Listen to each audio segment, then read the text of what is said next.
Now on to Psalm 136. If you look at Psalm 136, there's something kind of unique about it, and that is in 26 verses you find that there are 26 times that it is stated that his mercy endureth forever. So you'd think the theme of it is God's mercy. That's not what I see. You look and you find the first thing that I've got there is give thanks because of who he is. And really the whole of the psalm extols us to give thanks and to realize who he is, what his character is, what he has done, and what he will do. And so I would look at it and say the theme of the whole of the psalm is giving thanks. But the first three verses, you look at it and it says, give thanks to the Lord, for he is good. His mercy endureth forever. Give thanks unto God of gods, for his mercy endureth forever. Oh, give thanks to the Lord of lords, for his mercy endureth forever. You find, of course, God wants us to know about his mercy. But he also wants us to give thanks. The first three verses tell us to give thanks. The last verse also tells us to give thanks. And so you look at that, and as we see the admonition to give thanks, we do it because of who he is.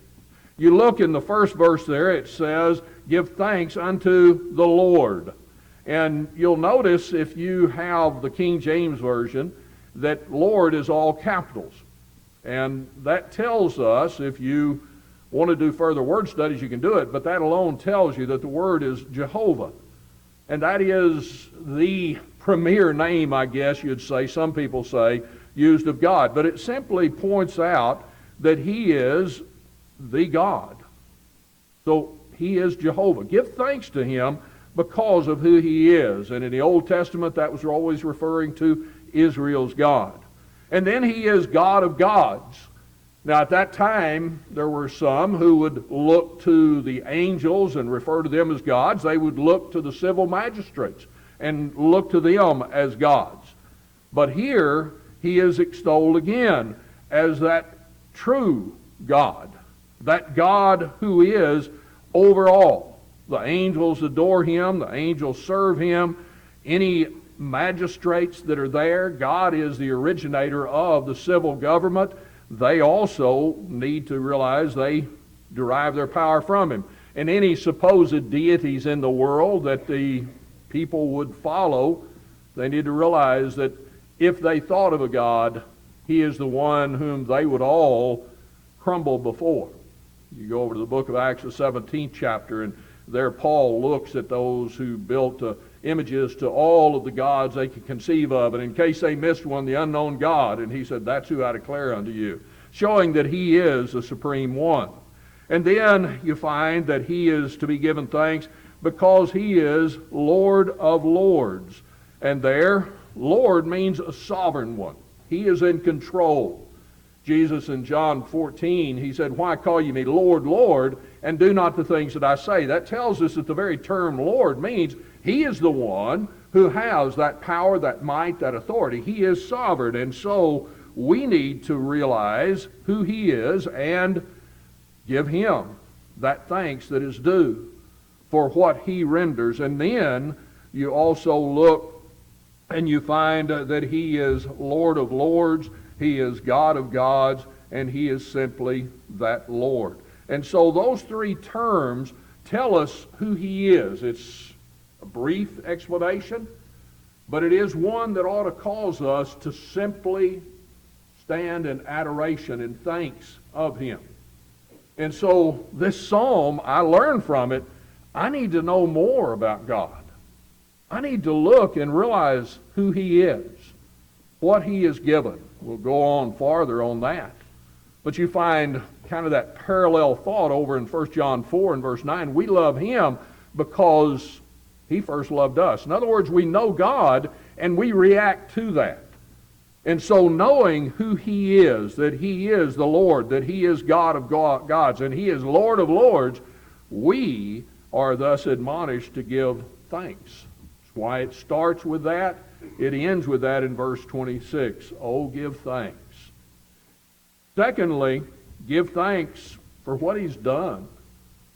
You know, The pagan gods, the prophet Isaiah talks about, these people would go out and they would cut down a tree. They would fashion a god out of the wood that they had. They would make a fire with the scraps off of their carvings and warm themselves. And then the god they created, if he was going to do anything, they had to carry it around. I mean, the gods that people serve in this world, they're really impotent. They have no power, no ability.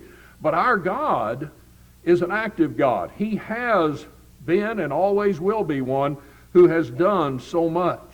In verse 4 through 9, he says, to him who alone doeth great wonders. The gods of the people of the world, they never did anything. But he does great wonders. And then his mercy endureth forever. To him that by wisdom made the heavens. Verse 6, to him that stretcheth out the earth upon the waters. Verse 7, to him that made the great lights. Verse 8, the sun to rule by day. Verse 9, the moon and the stars to rule by night. So there you look. And the psalmist also says in Psalm 19, the heavens declare the glory of God. Well, we give thanks unto him that we have such a marvelous creation to be a part of. And of course, you can't help but look at that and realize that the crowning point of creation, whenever he said it was good, was whenever he created us. But for him to provide us with a world such as this in which we live, give thanks to him. I thank God that I go out. I marvel at the changing of the seasons. I marvel at the beauty of his creation.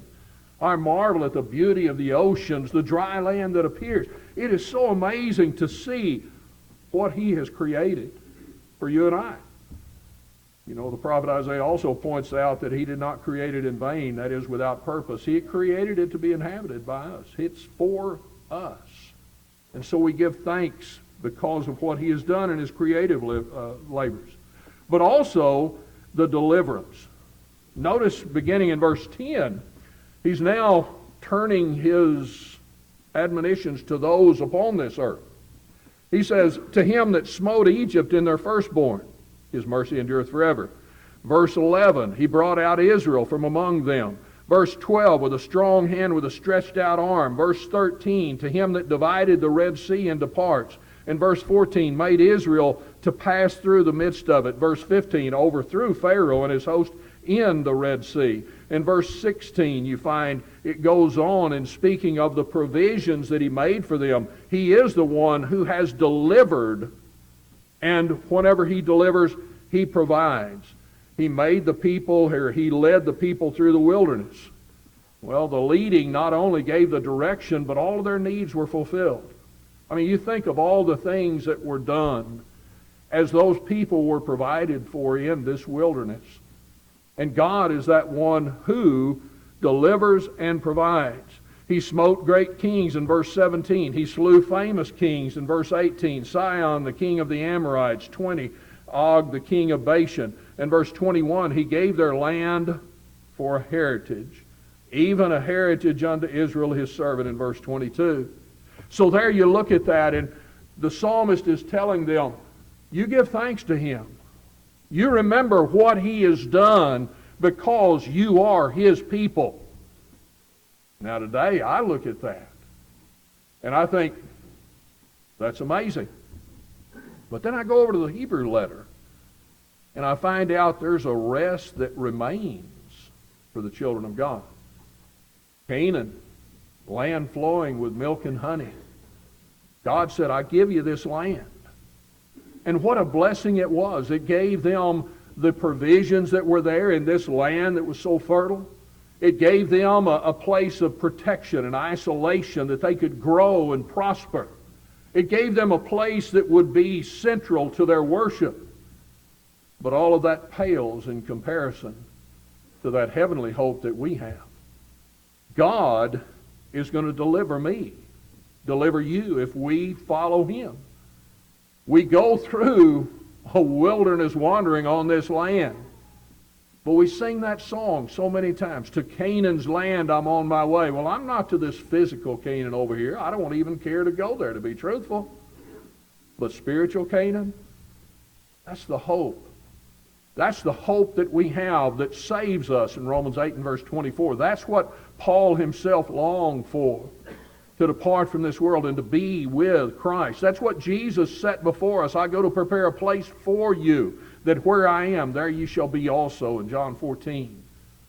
You look, and I give thanks for the deliverance he had then, but I realize that that was only a type, a shadow of the deliverance, the provision that God has for us. In the Philippian letter, we spoke about that this morning, how the Apostle Paul, he had that confidence that he could be okay. He's learned, and whatsoever state he was, therewith to be content. In Philippians 4:11 and verse 13, I can do all things. In verse 19, my God shall supply all of your needs through the riches that are in Christ Jesus. It's there. God is the deliverer. He was a deliverer, he is a deliverer, and he always will be the deliverer. And then give thanks. In this last one, in verse 23 through 25, the more I looked at that, the more it just amazed me and caused me to think of so many things. But notice in verse 23 through 25, give thanks unto him, that's the beginning of it, who remembered us in our low estate, for his mercy endureth forever, hath redeemed us from our enemies, for his mercy endureth forever, who giveth food to all flesh, for his mercy endureth forever. I mean, you look at that, and here is the God who will never forget his children. You know, in this world, you get to be of low estate, and people just walk by so often. James talks about how terrible a faith that is if you see one who is in need, you go thy way, be filled, be warm. But we're to be godly. And our God looks upon those who are of low estate. And he provides. He remembers us. The Hebrew writer says in Hebrews, the 13th chapter, I'll never leave thee nor forsake thee. Jesus said in Matthew 28 and verse 20, Lo, I'm with you always. He tells us to come unto him. You know, who are in need, who are troubled, who are struggling. He says, take my yoke upon you and learn of me. I mean, you know, you'll find rest for your soul that is there.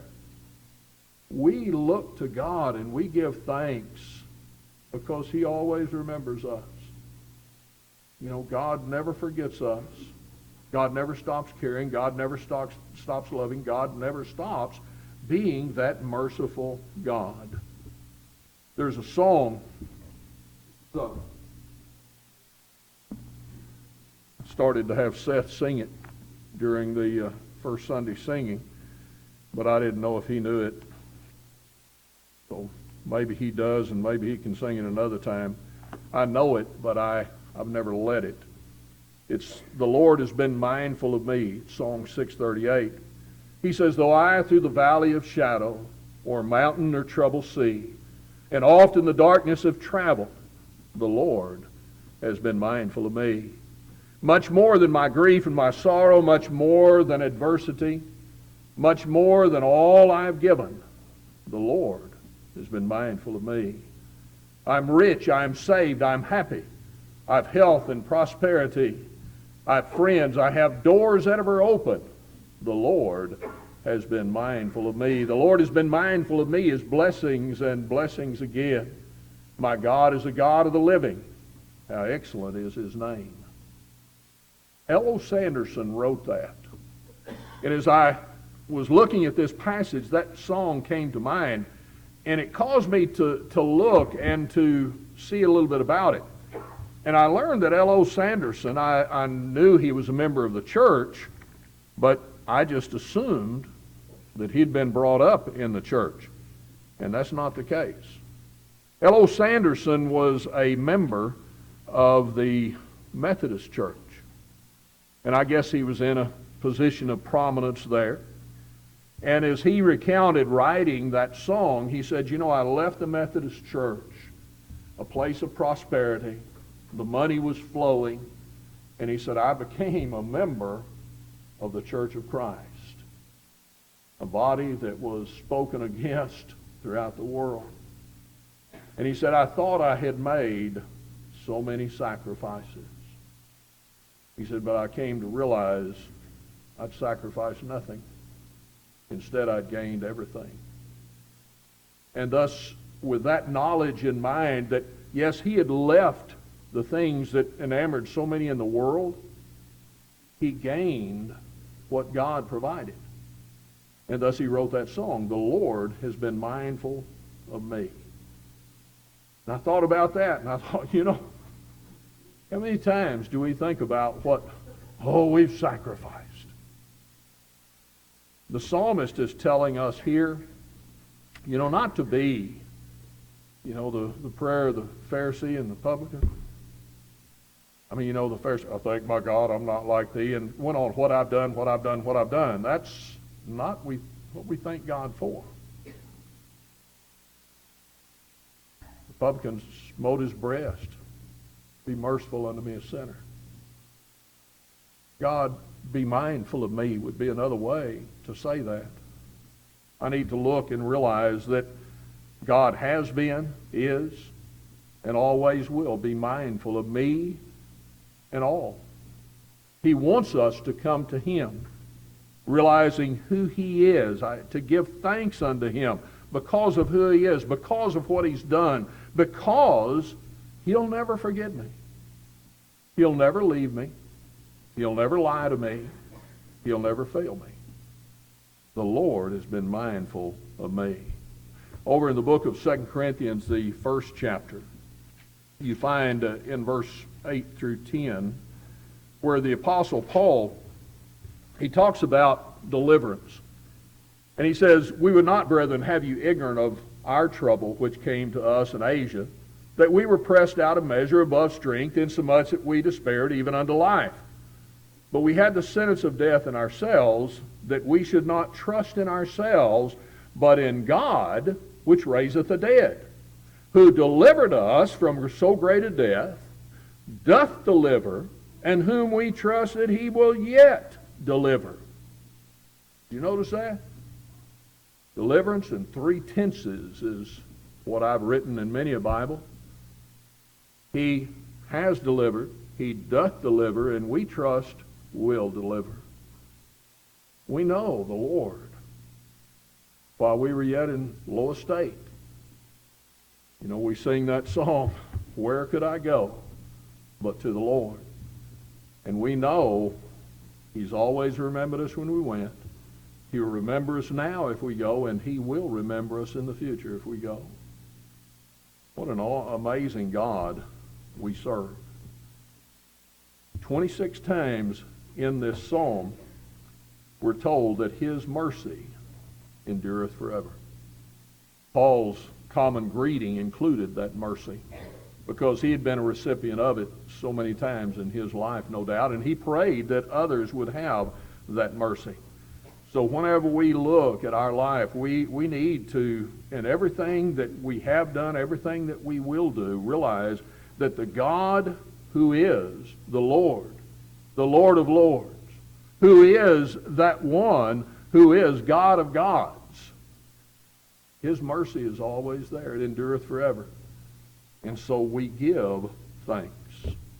The Apostle Peter said in 1 Peter 1 in verse 3 through 4, Blessed be the God and Father of our Lord Jesus Christ, which according to his abundant mercy hath begotten us again to a lively hope by the resurrection of Jesus Christ from the dead, to an inheritance incorruptible, undefiled, that fadeth not away, reserved in heaven for you. God told Peter, you write these things, and you make sure that whoever reads it realizes this is for them. So the question comes, am I thankful to this God? Well, of course, if he's not my God, if he's not my Father, What do I have? Well, I'll tell you what we all have. He's mindful of you. He's mindful of me. I don't care who you are, where you are, what's happening, what has happened in the past. God is there. His mercy endureth forever. And it is through that mercy that we can be begotten again unto a living, a lively hope, because Jesus rose from the dead. Give thanks to him. First avenue of thanks would be to become his child, to stand in amazement of who he is, what he's done, that he is there for me. Yes, me, a sinner. And so I go to him and I say, what must I do? Well, his son rose from the dead, gave us a picture of what we have in store if we follow him. Romans, the 6th chapter. As we are buried with Christ in baptism, we're baptized into his death, that like as Christ was raised from the dead, even so we also should rise. This is the hope we have. The beginning of thanks, you might say. But it begins a life of thanks. Psalm 36, I learned a lot about what I need to be thankful for. Thankful to God for what he has done. It's an amazing blessing we have. Tonight, if you're not that child of God, if you have not lived a life that is showing that thankfulness to him, tonight we all have opportunity to do so as we stand and sing the song of invitation.